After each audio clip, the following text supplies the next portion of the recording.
Welcome back. In the background, you'll see some random footage while I discuss a hot topic going on in Warframe right now. Digital Extremes proposed a change to the login reward system. Now, before I get started, I know what it is like to be a long-term player in a game. As an example, I was in World of Warcraft for their vanilla beta, and the game officially launched in 2004. Now, I was in the game before that. Now, I have an achievement when they first implemented it, the achievement system, for their 4th anniversary. Now, I'm currently playing the game.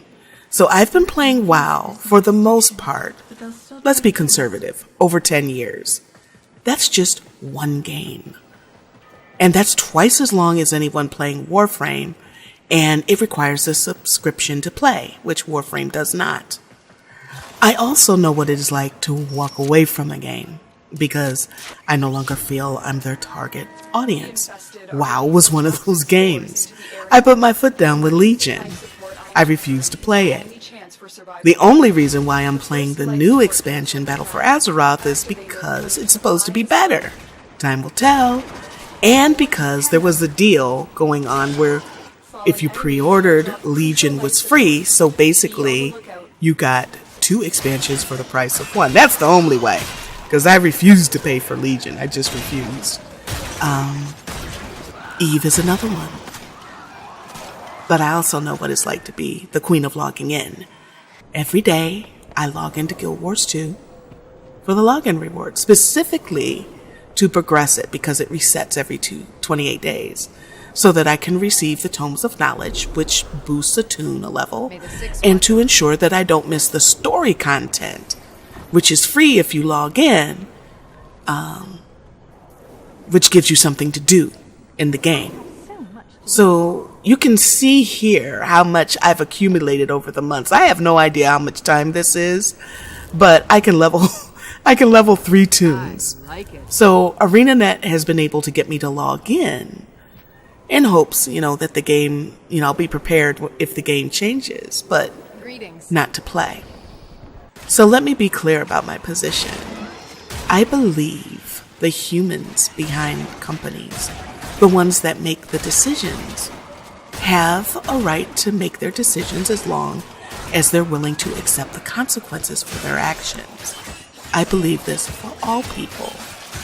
Outside of doing something illegal, when it comes to decisions, there's a difference between someone doing something wrong and someone doing something you don't like. Inherently, people have the right to make mistakes. That's how many people learn. That said, let's tackle the login rewards. Currently, there are 2 types of rewards. The first is the day-to-day rewards, which scaled on mastery rank, which was news to me. The more mastery rank you have, the better odds you have at being guaranteed to receive the higher reward. With the new system, it would be based on login days. Their goal is to scale the rewards.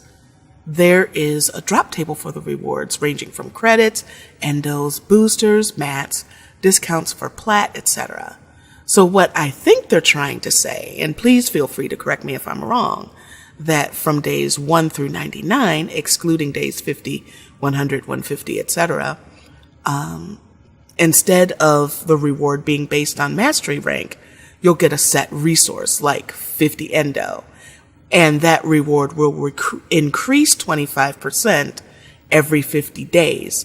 So people within the 201 to 399 day range, excluding 250, 300, and 350 days logged in, would receive 150 endo when that reward dropped, period. I think that's how it goes. So please feel free to correct me in the comments below if that's wrong. Now, this is a separate thing outside of milestone rewards. Those are given on days 100, 150, 200, 250, etc. The change is that players will be able to choose their rewards on their milestone days instead of it being assigned to a specific milestone. So, for example, on day 100, players will be able to choose items from the login weapon table. And this is what is making people mad. Because instead of waiting 300 days for the Synnistry, which I guess is a really good weapon, the change allows a player to pick it at 100 days. Under the old system, at 1,000 days logged in, the Lodestar armor set became available, but under the new system, players would be able to access it, pick it, much sooner. So some long-term players are upset, because I was reading the forums about this, because Rebecca posted about it, and so I follow her on Twitter, so I looked at the forum, and man, some long-term players are upset because players can pick the best items very early on when they had to wait for those items. They feel that their recognition is being taken away, and they feel they earned it and everyone else should earn it, and that DE is catering too much to new players. Let me be clear about something. I already have the Synnistry, which is supposed to be a badass weapon. May I make a suggestion? Would it be possible to put the stats of the weapon on the screen when the item is awarded so that the player knows it's a badass weapon? I literally had no idea, and I was quite shocked reading on the forums about this, and it's like, oh, I have this.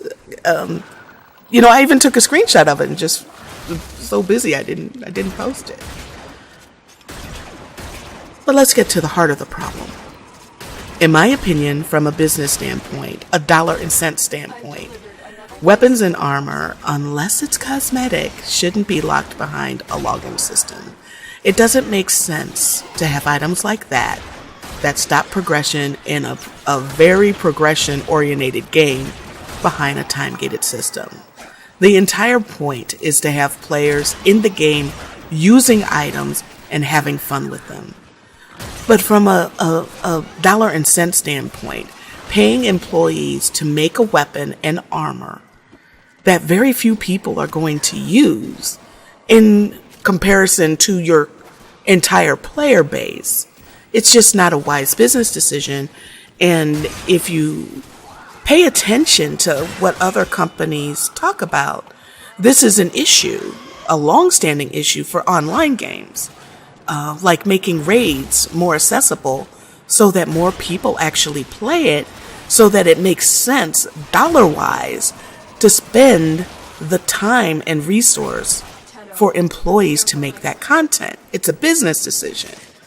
So while it could be that people were complaining about this, and that's what triggered all of this, hopefully what the real trigger was that DE was looking at long-term how they are going to assign their employees and what they're going to work on, and realize that no, this isn't right, because they'd be losing money on it.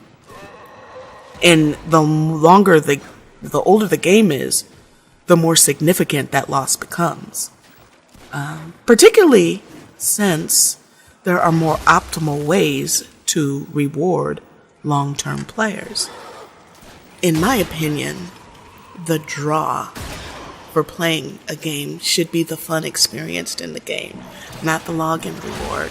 If someone is so attached to the login reward, then to me, that's off. That's a huge sign that that item belongs in the game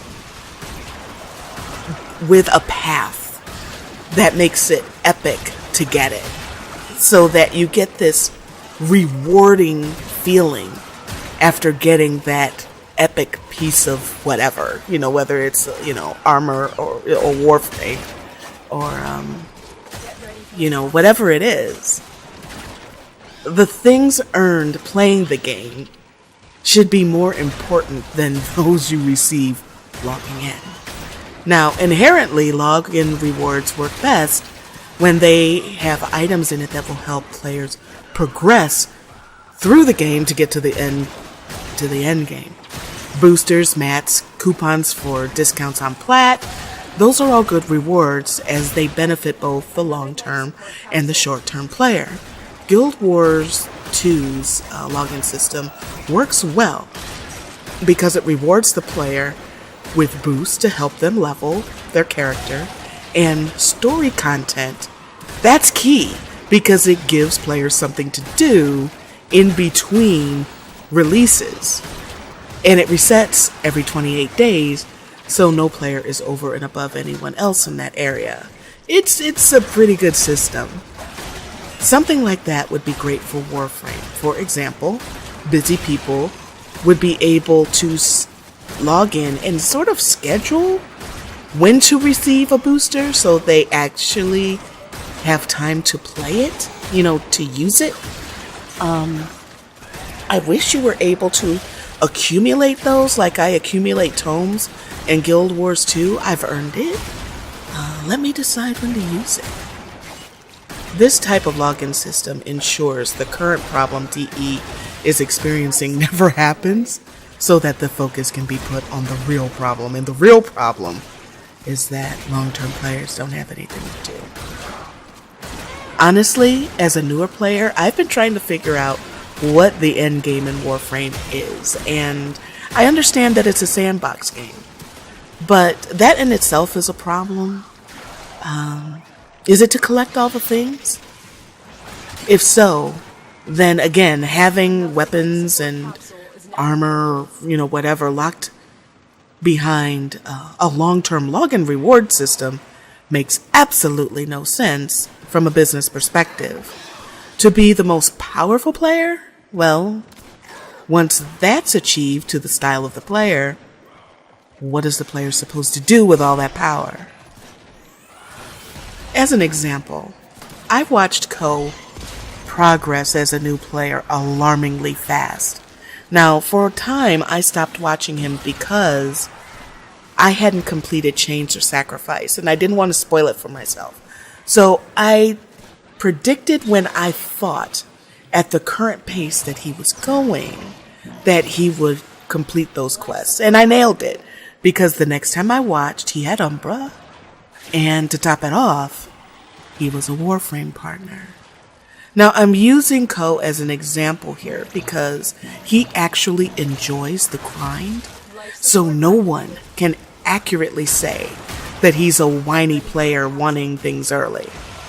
However, as a Warframe partner, if he opted in to receive it, on day one he receives everything when new items are released. Now, I understand DE giving Warframe partners this perk because it allows them to show off these items quicker in streams and videos.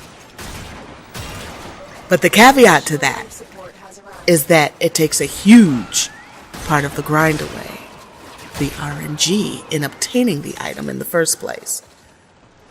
So after they level up the new items that they receive for free or complete a quest, there's nothing to do because there's no end game.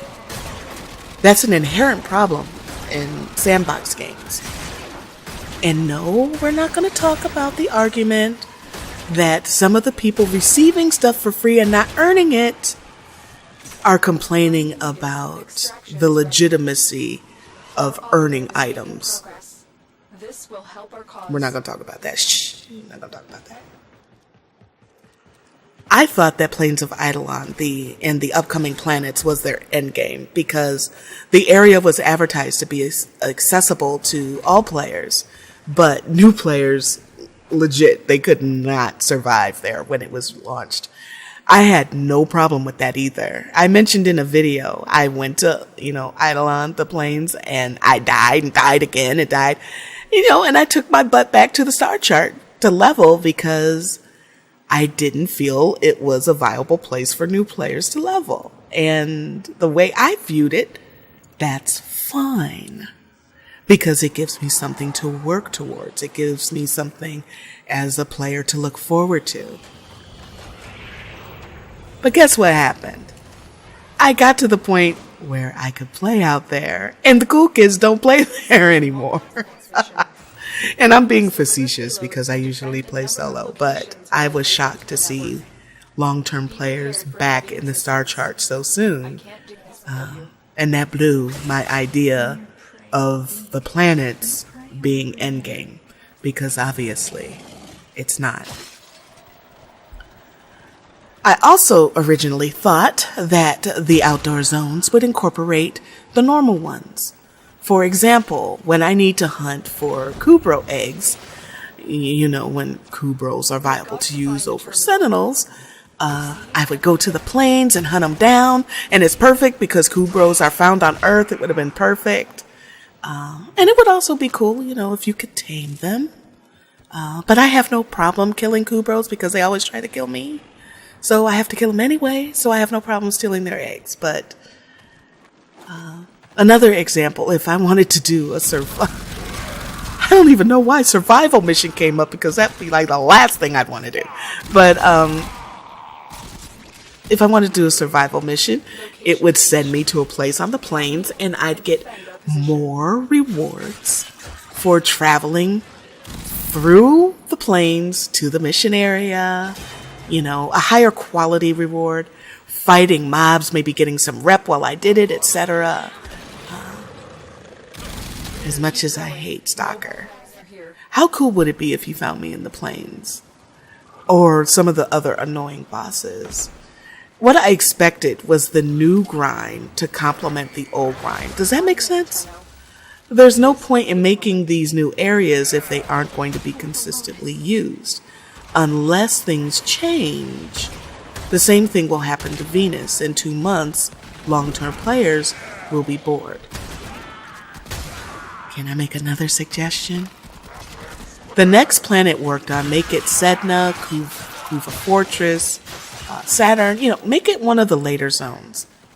Make it nice and hard, very challenging, with lots of fun stuff to do.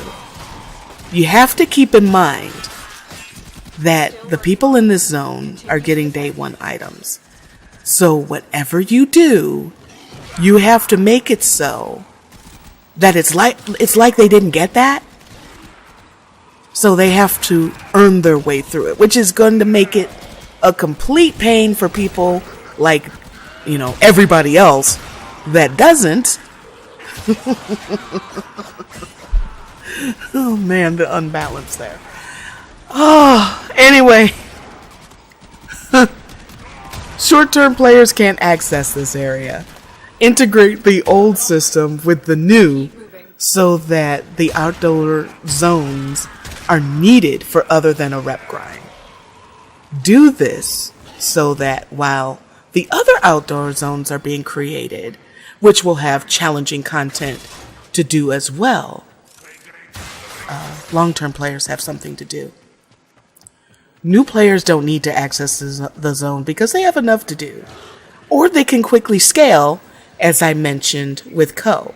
So either way, they can get there if they put the effort into getting there. And it doesn't have to be 1,000 days or 300 days. It can be a week or two if they're dedicated, because I watched Co, like I said, excel really quickly through the game. And then they'll be able to join other long-term players, and long-term players will be able to help them out. Or you know what? Give them an area where everybody knows what to do, and they can just have fun doing whatever it is long-term players want to do. And you got to take into effect that because DE is giving Warframe partners day one content, it's got to be super challenging and super hard. Otherwise, they're going to be twiddling their thumbs with nothing to do. Now, I want to be clear about something. Even though I would be considered a veteran player in many games, I don't give a damn about recognition. What goes up will come down. The expectation to be over and above everyone else is an unrealistic expectation. Let me put this in perspective for you. People that stream Warframe, some of them are partnered through Twitch. That's completely separate from being a Warframe partner through DE. They are business owners because they receive money for what they do. Whether they have a full-time job or not, they still have a side business. Okay? Now, to get off the ground, they had people who put their faith in them and started watching them, getting their numbers up so that they could be partnered. Then some of those people, once they were partnered, subscribed to them, which helped them to move down the path to be a successful business. Now, at that point, they needed to retain the viewers who did not subscribe so that they stay high enough on the directory page to be seen. They need to retain the people who did subscribe, and they need to attract new viewers to increase the growth of their channel or their business. So my question is, what are these streamers giving their veteran viewers? Long-term subscribers get recognition with an icon in chat, but that is not given to them by the streamer other than an emote or icon. Twitch provides the API and the incentive to keep a subscription by displaying that information. It's a Twitch thing, not a partner thing. And you'll find that out real quick when Twitch glitches and somebody loses their subscription. The streamer's going to be quick to say, "That's not me. You need to contact Twitch." Okay? It's a Twitch thing. So what about the people that faithfully have subscribed? What are they doing for them? Those long-term subscribers. What are they doing for the people that faithfully watch the streamer but does not subscribe? Their views matter. Their ad views matter. What about them? So, essentially, some of the people complaining about what DE is doing to their veteran players, they're doing themselves to their veteran viewers. There's a word for that. I'm going to put it on the screen. Don't get mad at me if your actions match a definition of an already established word, okay? Now, because I actively play other games and work with other devs, I can honestly say that DE does a lot more than many companies. TennoCon, for example, just ended, and some players, went out there to have fun, and it seems like a really good time for everybody. But some were flown out there. DE paid real-world money to fly them out so that they could attend. And that's great because it was a wonderful opportunity for free for some of these people who are streamers and YouTubers to meet with their viewers, bond with their viewers, and create new viewers. DE also, if you remember, had these drop campaigns, and I distinctly remember some channels blowing up with subs, and we're talking thousands of dollars, okay, during that campaign, because DE allows others to earn income off of their IP, which they don't have to do. But this helps them, it's a two-way street. It helps DE by giving them exposure, and it helps someone else have a business. And a lot of these businesses are based entirely off of using not what they created themselves, but somebody else's IP.